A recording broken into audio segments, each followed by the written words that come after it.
Selamat pagi, Bapak Ibu, teman-teman pensiunan. Ini hari Senin, tanggal 21 Juni 2021, awal minggu. Jadi saya mau lihat IHSG. Cuaca di luar sedang berawan ya. Ada COVID Delta yang terus melejit. Jadi harus waspada. Kita lihat secara grafis dulu.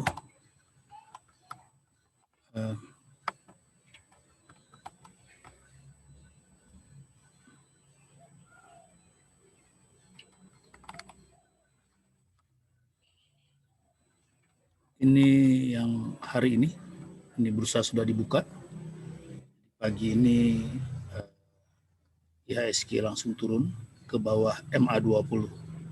Jadi kalau minggu lalu pas berhenti di MA20, pernah ke bawah tapi ditahan kembali lagi. Dan pagi ini langsung turun ke bawah tapi juga ada dorongan ke atas.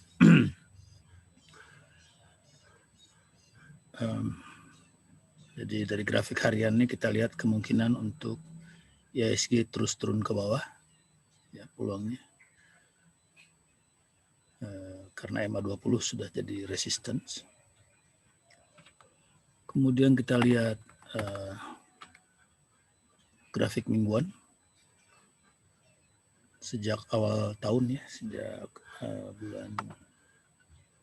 beberapa bulan lalu, sejak tahun lalu kita lihat bahwa memang IHSG ini sejak bulan Maret itu konsolidasi ya, dan grafik mingguan, ini candle mingguan itu berada di bawah MA20. Jadi memang secara grafis kelihatan bahwa IHSG masih akan berkisar di antara MA20 dan batas bawah Bollinger di 5.700-an.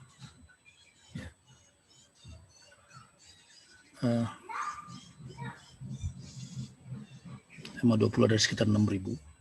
Jadi memang jelas dari grafik mingguan ini bahwa secara jangka menengah IHSG memang masih dalam konsolidasi. Lalu kita lihat grafik asing dan asing. Yang kedua ini kelihatan bahwa sebetulnya asing sedang akumulasi, sedang masuk ke Indonesia, ke bursa ya sejak bulan ini, sejak bulan awal Juni masuk terus ya, ini hijau. Cuma beberapa hari terakhir, 3 hari terakhir ini ada yang keluar tapi tidak banyak. Jadi mungkin tertekan juga oleh suasana COVID Delta.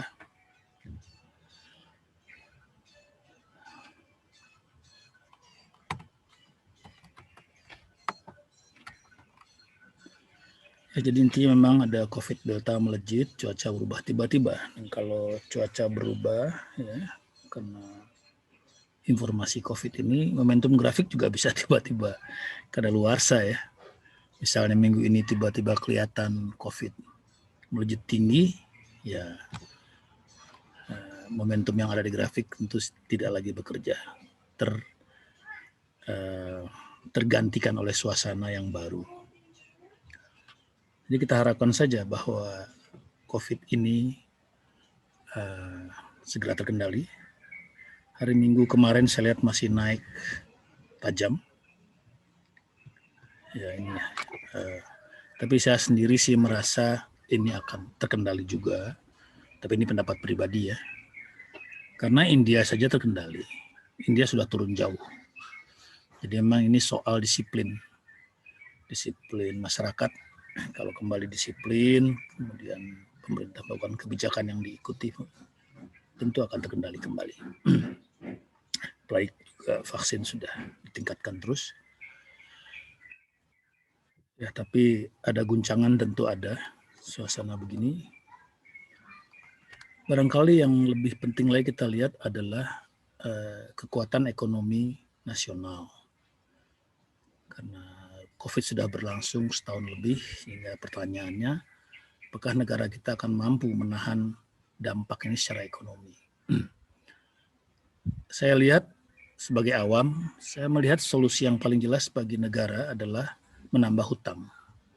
Karena kalau pajak kan mungkin sementara ini belum bisa diandalkan seperti normal. Jadi tentu ada kekurangan dan ini ditambal paling mudah ya paling tidak dengan hutang.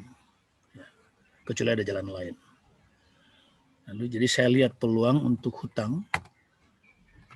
Ini berita bahwa bulan Maret 2021 hutang kita adalah sekitar 6.400 triliun dan rasio utangnya ini yang penting, rasio utang terhadap PDB adalah 41,6%. Sedangkan undang-undang menetapkan 60%. Jadi sebenarnya masih banyak dari sudut undang-undang pemerintah masih sangat leluasa untuk menambah hutang.